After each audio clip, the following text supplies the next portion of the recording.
Well, hello, ladies and gentlemen. Welcome back to another episode of The Young Farmer. My name is Andy, as always. Hope you're doing very well. Today you find me standing in a sea of weeds. I mean, just look at this. Allegedly down there somewhere is a crop of spring wheat. I haven't seen it yet. All I've just seen is weed upon weed upon weed. I don't know what's happened here. But anyway, that's not my decision or my... I'm trying to make any opinions on it. I am just simply here to spray it off, and you can see we are doing just that. We've got the Class R in back on the sprayers. I love this tractor, isn't it? Just a beauty. It looks incredible. We've got a few fun things to do today.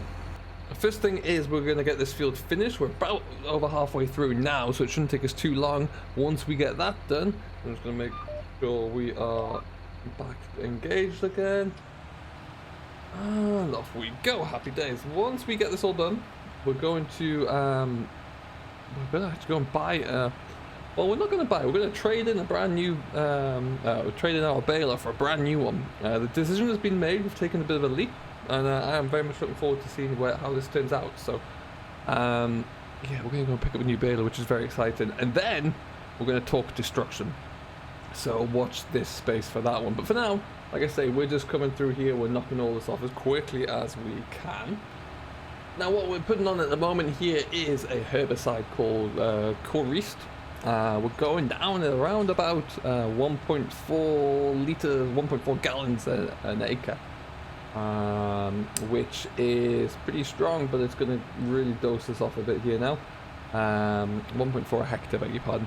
And yeah, so we're going to blast this off there. It should take care of everything pretty quickly, but leave the crop underneath it and give that a fighting chance to actually come back through and survive, really, because at the moment there it has not got much of a hope. But yeah, we're getting through. It's a nice and still day. There's no wind, barely a breath out there, which is perfect spraying conditions, as you can see. Got the boom just set about right. Gonna knock that off, and we're going to turn around to our left. Split the field down the middle here, which is a little unorthodox, but it was just the way it kind of turned out, really, is I was getting the GPS all set back up. And the beautiful thing, as we get back in there and away we go, perfect, and we're off, is that yeah, GPS lines are working perfectly. As you can see, we're set up and we're away, and I barely even have to touch it. So this is pretty perfect in my eyes. Yeah, we'll get this done. The sprayer, like I say, and I have been saying, staying on for a little bit longer here. Hopefully we'll have to get this off soon, because I'm expecting next week or so to start with some mowing, and then we're going to be baling and wrapping after that date, so that'll be good. But for now, we're just kind of cruising through, really, seeing how we get on here, and all is looking pretty dandy. And we, like I say, we've got a few other things to go and look at, but not before we get this field done here. This is quite the farmer that we're doing this for actually is going to be quite lucrative, because we've worked our way in with them, really. We've done quite well. I'm quite proud of how we've done that, and we want to be able to take advantage of this and then continue to get better contracts in the future, and more of them, which is important there, particularly when we get the whole spraying contract from them. That would be sweet. So that's what we're really kind of hoping for as well. Other than that, though, everything else is really good. Very happy with it. And the deal that we've got, we're going to talk about in a little bit for the baler, is quite good, actually. Very impressed with it. And I'm just going to start.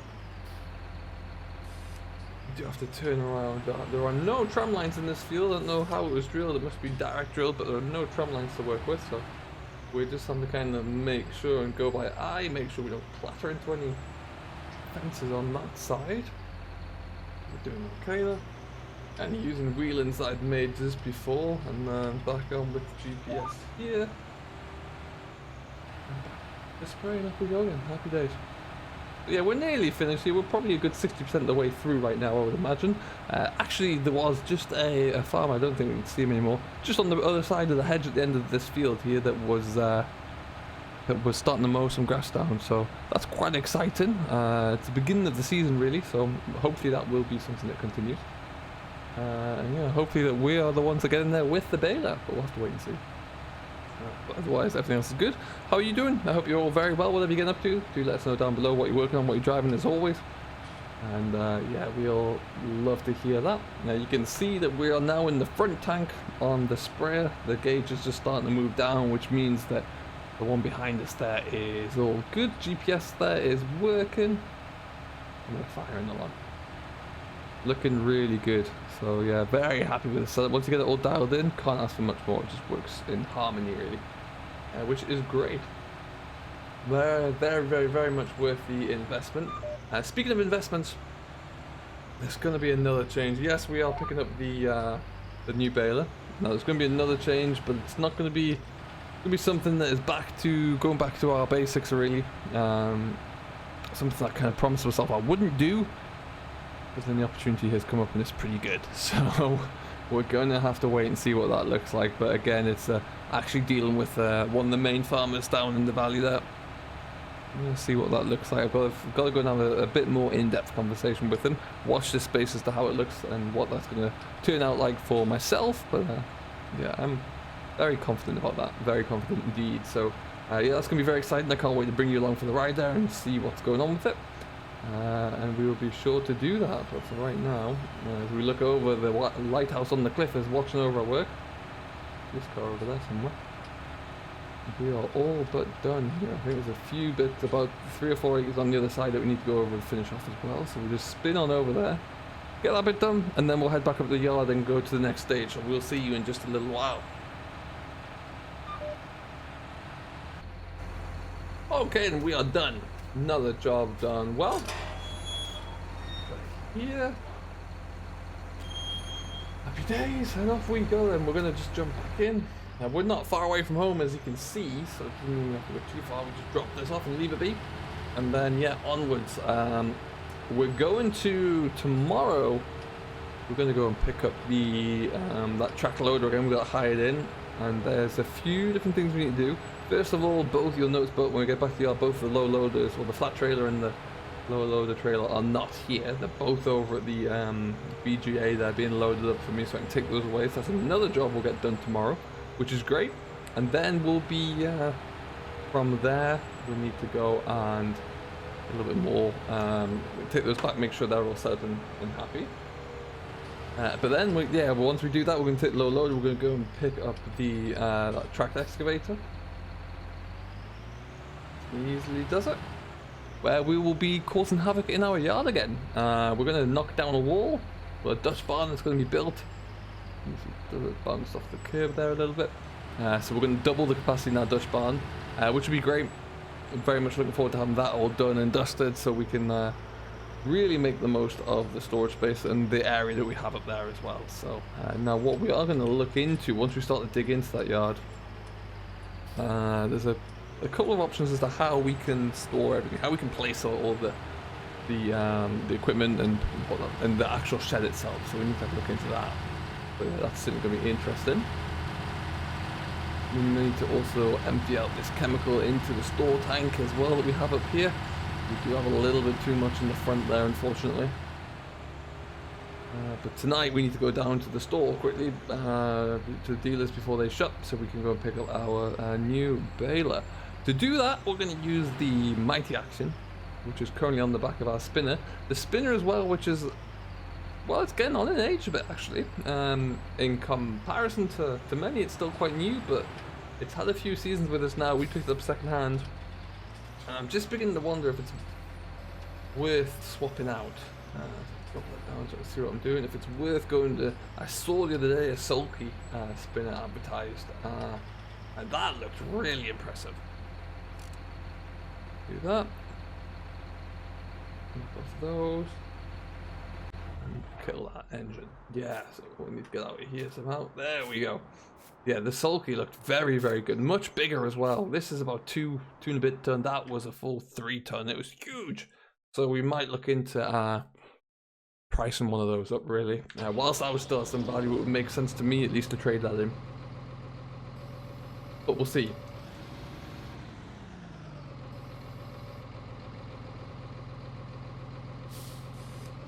What we're going to do first, though, is we do need to just drop this off, so we might actually... no, what we'll do is just take it out. As you can see, our shed here is looking a little full. We need to do something about that.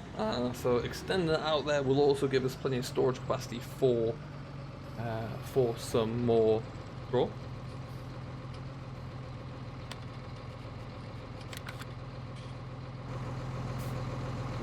Disconnect that and that. down and we are golden there. So yeah, it's time for us to really just plow a big hole through that wall, effectively. Now, I don't know if we're going to put anything when we do this. We might actually, I'm tempted. There's a hurdle over there, still got it. We keep this little bit of wall in here, take these two out, these two bays, and then could just dig that way, and that would give us a bit more storage space there, or we could just double back it on so it's parallel to that, which we might do, and that gives us a little bit of extra space there, but we might just leave that wall in anyway as a bit of a divider, and we'll see how that goes. But yeah, lots to think about there and how that's going to work. But yeah, we have the steel work kind of all sorted out. We know where it's coming from. You've already seen it as well. If you've watched any of the previous videos there, you've seen where it's going to arrive from as well, so that's pretty cool. I want to see how it goes.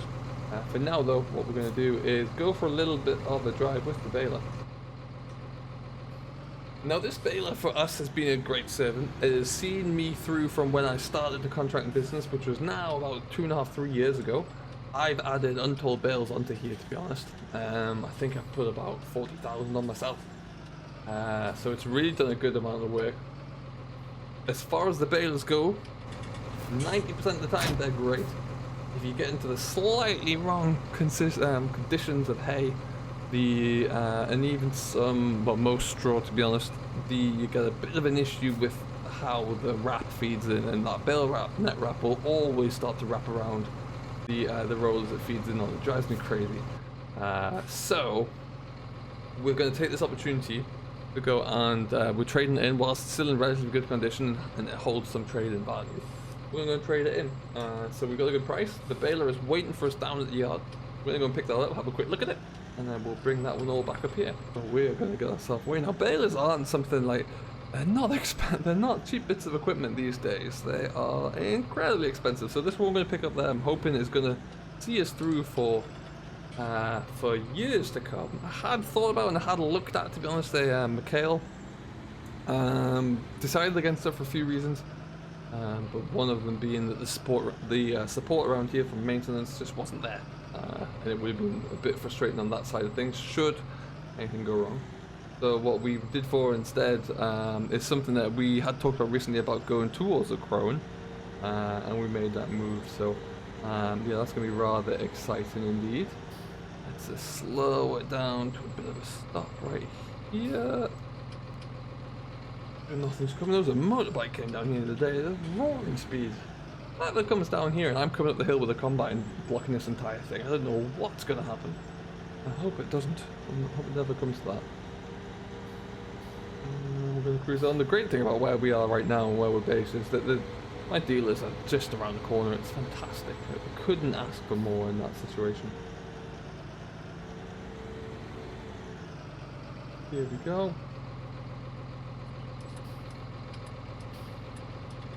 Perfect. Nice and quiet around again still. Perfect for being on the roads here. We will be going out on the road once we get back. I think we'll probably have to unhook the baler and then go straight out to go and get this next load of pallets, but we'll do that. That's all. Load the road a little bit. There we go. And we're away. Yeah, I'm hoping that we can get easily another 40,000 bales onto this baler we're going to pick up there. There's a lot of options for us. We do have a square baler, of course, as well, which will do a bulk of the straw work that we're doing. But a lot of farmers around here still do like to handle their own round bales, so we'll always continue to provide that service.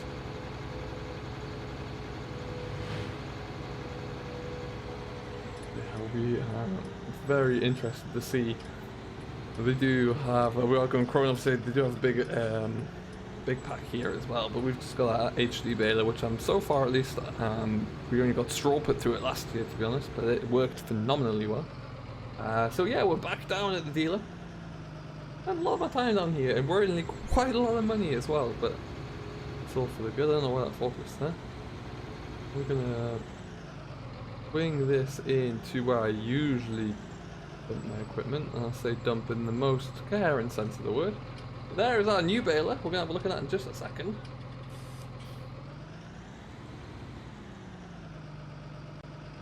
I'm going to bring this into here.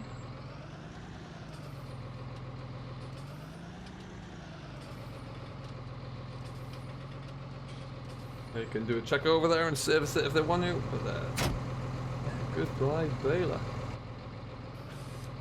Awesome sauce. Okay, so we have gone for this is the Crown Comprima. Now, this isn't a beast of a baler. It really does look majestic. First round baler I've had to have, which is a twin axle, which is interesting. Now I assume the reason behind that is for stability and travel along rough ground. I could be wrong. Yeah, it's pretty impressive. Get that on. Perfect stuff. So yeah, this is just an absolute beast. Now we haven't got anything ready to go with it just yet. Shouldn't be too long though. I think it might stay on this tractor, just so that the Arion will go onto the mower and rake or whatever else we need, and the wrapper as well for that matter. But yeah, we might find that the action stays as it is. But yeah, I don't think that's too bad. Looks pretty tidy. That trip. And off we go again. So we're going to go and head back up to the yard, where we'll have a little bit of a look through, see how it's all going, and have a look at it in a little bit more detail, I reckon. So we'll catch you back up at the yard. Okay, we've made it back here. Let's have a quick jump out. So yeah, the Varial 180XC is pretty darn special, really. I think I love this a lot. Very impressed with it. We are, and can't wait to get it into the field. Actually, see how it varies. See if we get much more speed and output. We should do. We also have, look inside here. We have got quite a menacing run of teeth. Now that's for chopping, for any heavier crops there as well. For your silage, I'll chop it all up. But yeah, that is pretty darn impressive. But yeah, so let's just have it set away very quickly here. Why not? See what it looks like. Alright, so we've just put a roll of bale net into there, just so we had one kicking around there, and we're going to have a quick look. What I like about that is it's just a lot easier to access from the wood go. As we're here though, just fire that away.